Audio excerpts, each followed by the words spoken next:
प्रधानमंत्री चाहें तो मैं कहता हूं कि पाकिस्तान बांग्लादेश की बात छोड़ दीजिए, अमेरिका ब्रिटेन में ही हमारे व्यक्ति इतने भरे पड़े हैं, समझ गए, कि कहीं भी हम स्वतंत्र शासन कर सकते हैं, हम पर कौन शिकंजा कर सकता है। मैंने संकेत किया, पाकिस्तान में ही हमारे इतने शूरवीर व्यक्ति बैठे हुए हैं, भारत सरकार में वो अकल नहीं है कि अपने व्यक्तियों का पाकिस्तान में उपयोग कर सके।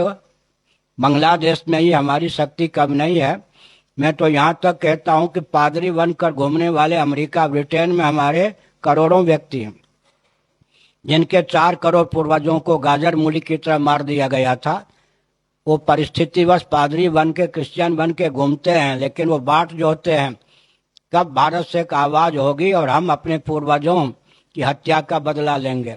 हम किसी भी देश में अशांति के पक्षधर नहीं हैं, लेकिन कोई भी देश आज भारत के विरोध में आंख उठाकर अधिक समय सुरक्षित रहे संभव नहीं है, क्योंकि भारत की मेधा शक्ति, रक्षा शक्ति, वाणिज्य शक्ति और श्रम शक्ति पूरे विश्व में सबसे ज्यादा बुलंद है।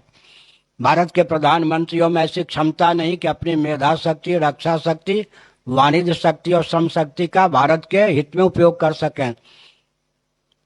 मैं तो ये कहता हूं कंप्यूटर भी भारत की देन है। आपको भले ही विदेशी वैज्ञानिक दिखाई पड़ते हो, जिन विदेशी वैज्ञानिकों ने कंप्यूटर का आविष्कार किया वो कौन थे? जिन्होंने विश्व को वैदिक मैथमेटिक्स दिया। पूरी पीठ के 143वें शंकराचार्य उनके शिष्य थे। वो गणितज्ञ कौन थे जिन्होंने कंप्यूटर का आविष्कार किया? वो भारती कृष्ण जी महाराज के शिष्य थे। उन्हीं की दी हुई थ्योरी के आधार पर कंप्यूटर का आविष्कार किया गया। भले ही किसी देश में किसी यंत्र का आविष्कार हुआ हो, भारत की मेधा शक्ति को हटा लें तो उस यंत्र का संचालन नहीं हो सकता।